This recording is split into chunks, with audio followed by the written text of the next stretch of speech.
Assalamualaikum warahmatullahi wabarakatuh.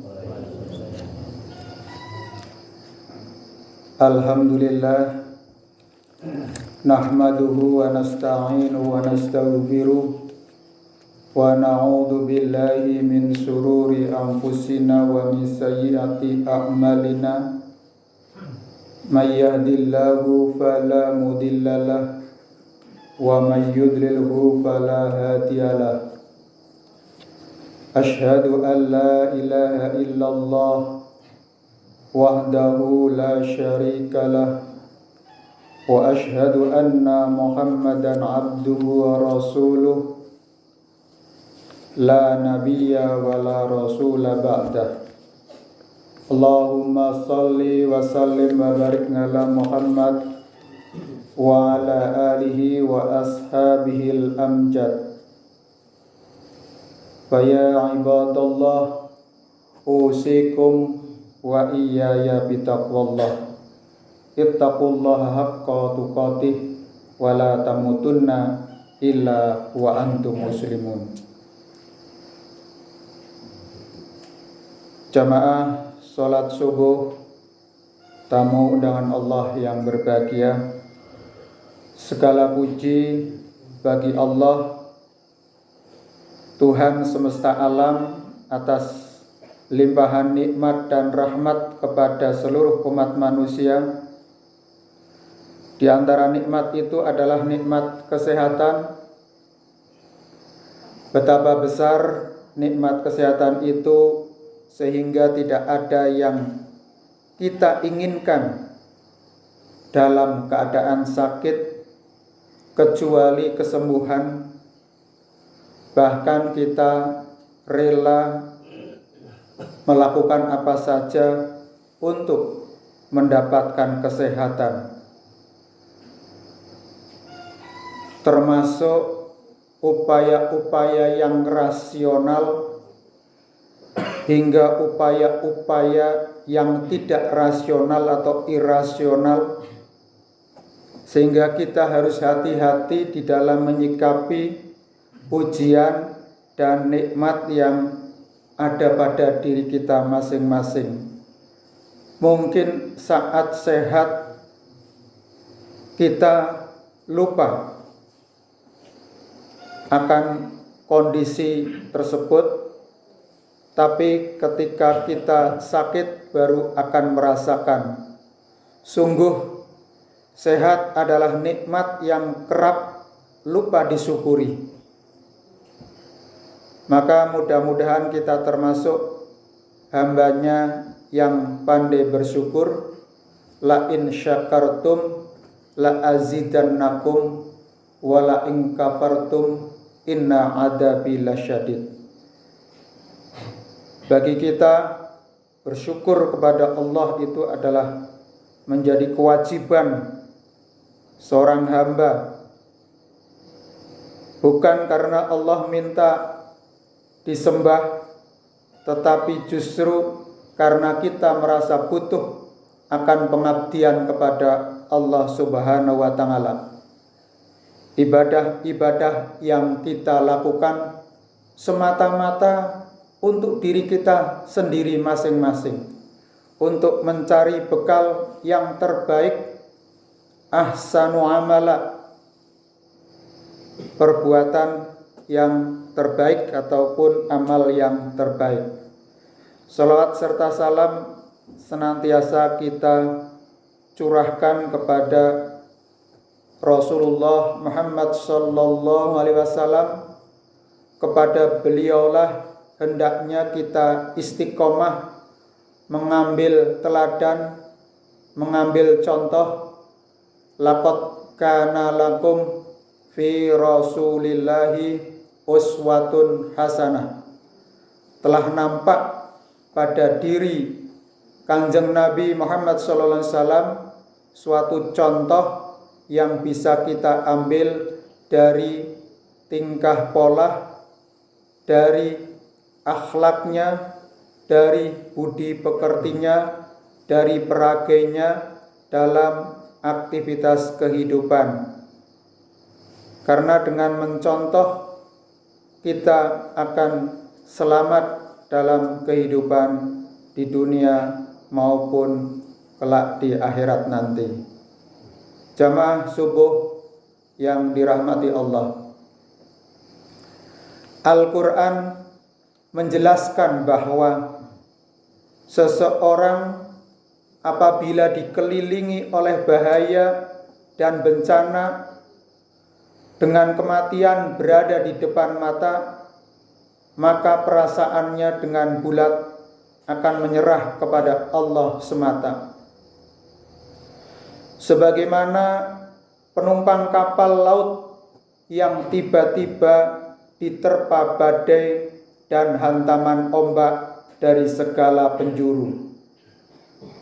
Saat itu ia sadar hanya kuasa Allah yang tidak terbatas yang bisa menolongnya.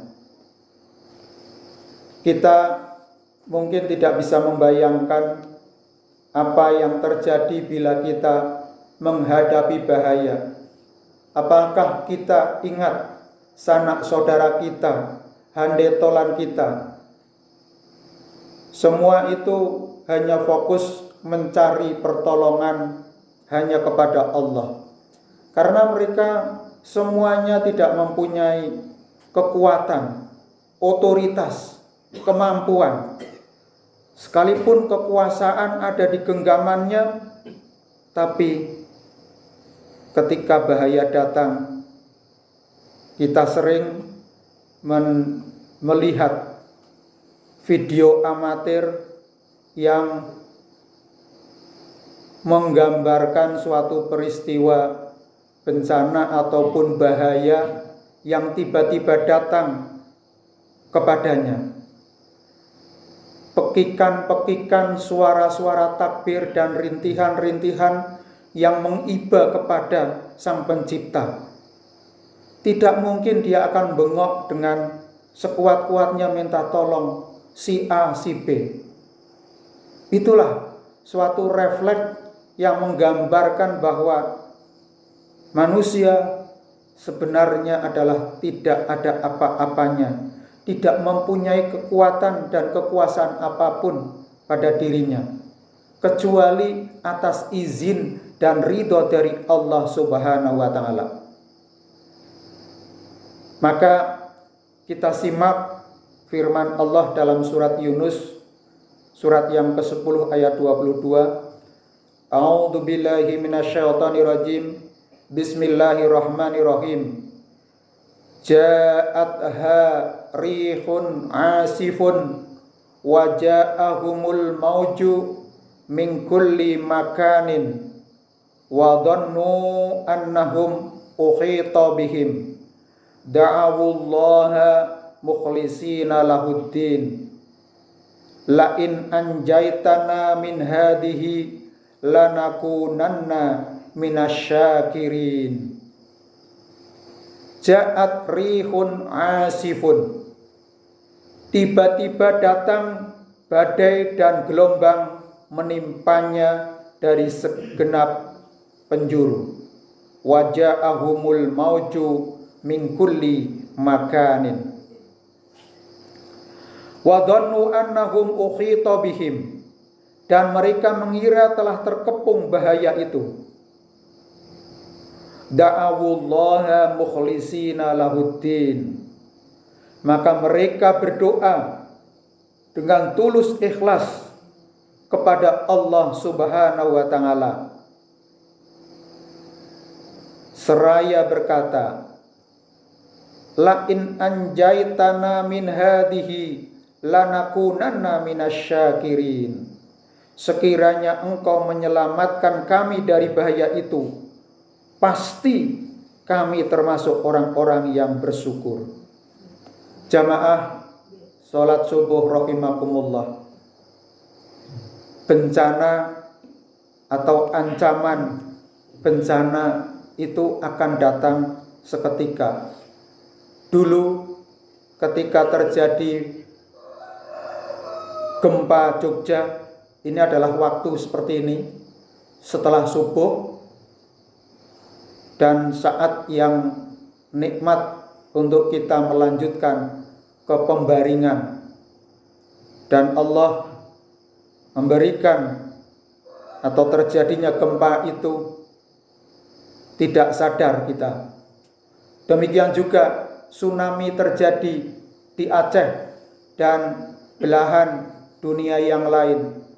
Itu juga waktu setelah atau menjelang fajar atau saat-saat subuh seperti ini.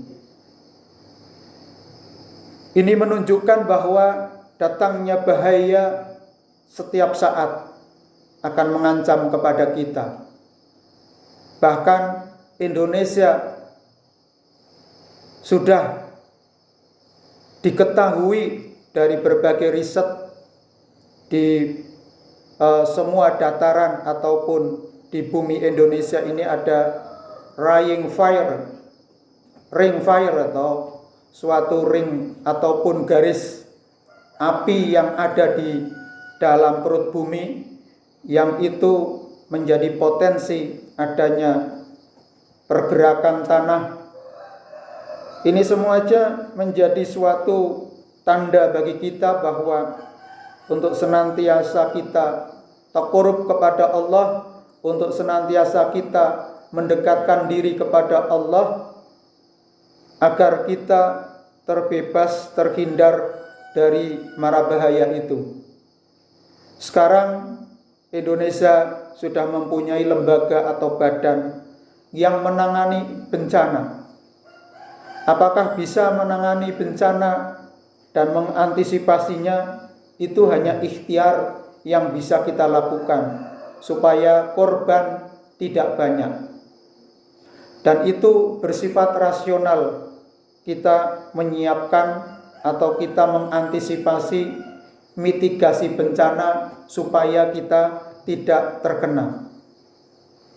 Demikian juga yang terkait bencana biologis, bencana hidrologis, dan bencana-bencana yang lain menjadi suatu sunnatullah yang ada di semesta, di alam ini yang akan terjadi. Sehingga kalau kita simak ayat-ayat Al-Quran, itu menunjukkan kepada kita senantiasa untuk tadi stamina akidah dan keimanan kita itu tidak goyah, tidak mudah terpatahkan oleh karena kondisi-kondisi sosial yang ada.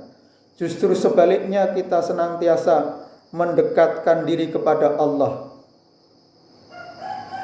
Jamaah yang berbahagia, tidak ada yang lain, hanya Allah saja yang kita ingat ketika terjadi mara bahaya tersebut. Memohon dengan penuh keikhlasan, bahkan bernazar agar dikeluarkan dari mara bahaya yang dihadapinya. Jadi kalau kita itu sakit atau ketika kita itu mendapatkan bahaya, ketika kita memohon kepada Allah agar dibebaskan dari mara bahaya tersebut, terbetik kita akan bernazar atau akan berusaha, sok nek aku sehat akan ngibadah ingkang sae. Kita akan berusaha. Apakah kita harus dilecut seperti itu supaya kita itu taat kepada Allah? Diuji dulu sehingga kita bangkit kesadarannya, atau kita sudah mempersiapkan baik dalam kondisi yang aman, tidak ada bahaya yang mengancam diri kita, ataupun dalam keadaan apapun kita senantiasa dalam kondisi yang siaga dalam kedekatan diri kepada Allah. Bukan kita dilecut terlebih dahulu baru kita sadar. Tapi memang umumnya manusia adalah seperti itu, seperti digambarkan di surat Yunus ayat 22 ini, yaitu berdoa dengan tulus ikhlas kepada Allah semata-mata. Sekiranya Engkau menyelamatkan kami dari bahaya, pasti kami termasuk orang-orang yang bersyukur. Nah, di sini tidak ada lagi kesombongan, kecongkaan, dialektika, kekuatan, kecerdikan yang disombongkan oleh manusia saat itu hilang, karena dia tunduk dan mengiba hanya kepada Allah Subhanahu wa Ta'ala. Tidak ada lagi saudara yang mampu maupun berhala tempat ia memohon pertolongan. Ini yang sering terjadi ketika kita menghadapi suatu kondisi yang lama. Biasanya adalah karena dengan sakit, ikhtiar sudah dilakukan ke berbagai upaya medis, maka ada cara-cara yang lain mulai tergoda, kesabarannya mulai hilang, ingin segera sembuh, kemudian cari alternatif penyembuhan. Apa yang bisa dilakukan? Ini harus hati-hati bagi kita ketika kita menghadapi sakit-sakit yang generatif, sakit-sakit yang lama. Kalau mungkin flu, pilek itu mungkin bisa dalam 1 minggu bisa selesai dengan obat. Tapi bila penyakit itu keturunan, biasanya itu adalah lama, tidak hanya setahun, 2 tahun, bahkan itu bisa selama sisa kehidupan kita. Nah, disinilah adalah kita kuatkan kebakohan keimanan kita kepada Allah, supaya kita tidak tergelincir kepada perbuatan syirik. Kemudian kita mempercayai kepada benda-benda yang bisa mempunyai aji linuih. Kita percaya kepada tempat-tempat tertentu untuk meyakini bisa menyembuhkan, atau kepada orang-orang tertentu yang bisa menyembuhkan. Ini harus kita kuatkan tauhid kita, kita murnikan tauhid kita. Jangan sampai di akhir hayat ini kita justru terjatuh pada perbuatan-perbuatan syirik atau musyrik, menyekutukan Allah, menduakan Allah, termasuk dalam ikhtiar. Karena faida marubtum fahuwa yasfi. Apabila seseorang itu adalah sakit, maka Allah lah yang akan menyembuhkan. Allah lah yang akan memberikan wasilah untuk penyembuhan. Ya, memang dalihnya adalah mencari tombol, mencari obat, ikhtiar. Tapi ingat bahwa ikhtiar itu tidak boleh salah langkah, sehingga kita justru terjatuh kepada menyekutukan Allah dan perbuatan yang sangat dilarang, dan itu merupakan ismun kabir, dzanbun kabir, yang merupakan dosa besar, dosa yang tidak diampuni oleh Allah. Itu kita harus hindari. Jamaah rahimakumullah. Namun ketika telah berlalu keadaan kritis tersebut, kita diberikan kesehatan, selamat dari kepungan mara bahaya, seseorang bisa kembali melakukan kezaliman, membusungkan dada. Ini saya sehat karena saya bisa mengobati, karena kemampuan saya, dan saya berusaha sendiri. Nah, ini membusungkan dada karena pikirannya semata-mata kemampuan dirinya lah yang telah menyelamatkan ia dari bencana. Lupa bahwa sebelumnya ia baru saja tersungkur mengharapkan pertolongan dengan bulat, menyerahkan kepada Allah Subhanahu wa Ta'ala, karena telah lucut segala kemampuan dan kekuatan yang lama ia banggakan. Merasa aman telah keluar dari lautan, tak akan terkena lagi bencana serupa di daratan. Padahal apabila hendak kembali ke kampung halaman, bukanlah lautan luas itu juga yang akan ia lewati. Bersenang-senang dan berpaling melupakan jasa Allah yang telah menyelamatkannya, apakah ia mengira tanah yang ia pijak tidak dapat meletus, terbelah, menelan segala yang ada di dalam atau di atas permukaan, longsor dan juga banjir Bagaimana dengan petir dan hujan yang lebat, yang itu juga menakutkan. Maunya kita hujannya rintik-rintik, airnya bergelombang, jatuhnya di tempayan, menjadi nyanyian yang indah saat kita masih anak-anak. Itu adalah harapan kita. Tapi yang namanya alam sesuai dengan sunnah-sunnahnya, sesuai dengan hukumnya. Maka jamaah rahimakumullah, tidak ada yang aman bagi kita. Kita aman dari bencana hidrologis, datang bencana biologis ataupun wabah dan virus yang menyerang daya imun kita. Apalagi kalau kita mempunyai komorbid, sangat mudah untuk terserang. Sedikit-sedikit flu, sedikit-sedikit pilek, sedikit-sedikit kena masuk main dan lain-lain. Jika hanya karena berada di darat membuat ia merasa aman dari badai serta hantaman ombak di tengah laut, bukankah dulu Allah pernah menurunkan azab berupa banjir besar, Sayun Arim, yang bahkan lebih tinggi dari gunung, yaitu bangsa Sabak itu ditenggelamkan karena umatnya Nabi Nuh karena keimanan dan ketakwanya kepada Allah terkikis, bahkan tidak mengimani.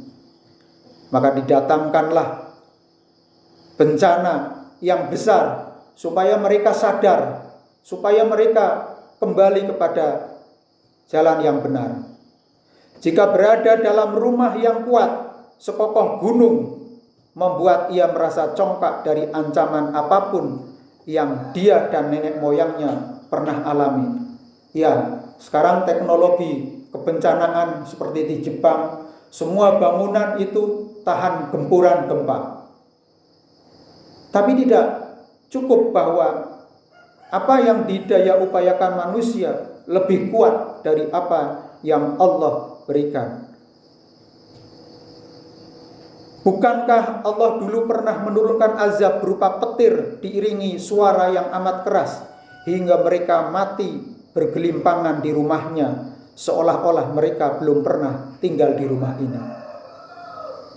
Jika hanya karena memiliki pasukan besar membuat ia merasa aman dari kekalahan, bukankah Allah dulu juga pernah mengutus burung ababil sehingga membuat pasukan bergajah Abraha mengalami bencana yang amat mengerikan, seperti digambarkan di dalam surat Fil, di mana kerikil-kerikil yang dilemparkan oleh burung ababil ini mengenai pasukan gajah yang menyerang Mekah.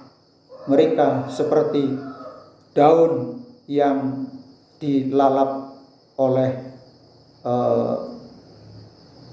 binatang ataupun apa istilahnya, ulat ya, entung ya. Ini gambaran-gambaran umat-umat terdahulu ketika menghadapi bencana atau bahaya besar. Kita sudah sadari bahwa Indonesia ini berpotensi banyak bencana yang terjadi. Marilah kita rapatkan bariskan, kita kuatkan.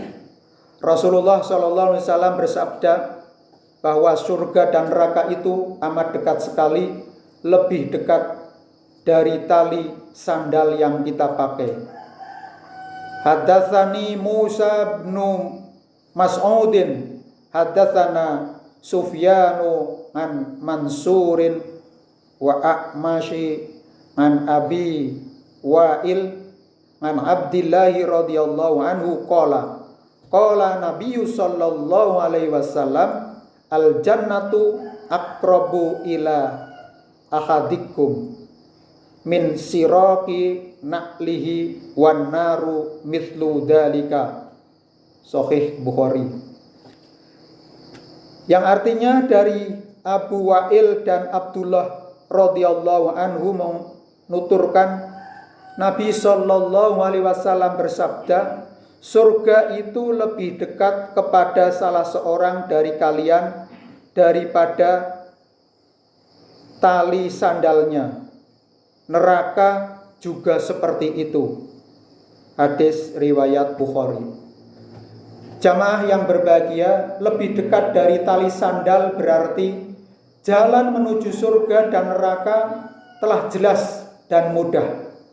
Yakni surga dengan jalan ketaatan, sedangkan neraka dengan jalan kemaksiatan. Lebih dekat dari tali sandal juga berarti kematian itu selalu dengan manusia. Ia telah siap membersamai setiap orang yang hendak keluar dari pintu meninggalkan rumahnya, pergi ke halamannya yang jauh lebih luas tak berujung. Hanya saja meskipun telah jelas setiap hari kita melihat dan mendengar kabar orang meninggal, baik dari lingkungan sendiri ataupun melalui tayangan televisi dan berbagai media online yang menggambarkan bencana yang sedang terjadi. Rasanya kepada diri kita sendiri sajalah kematian itu tidak akan pernah menjemput.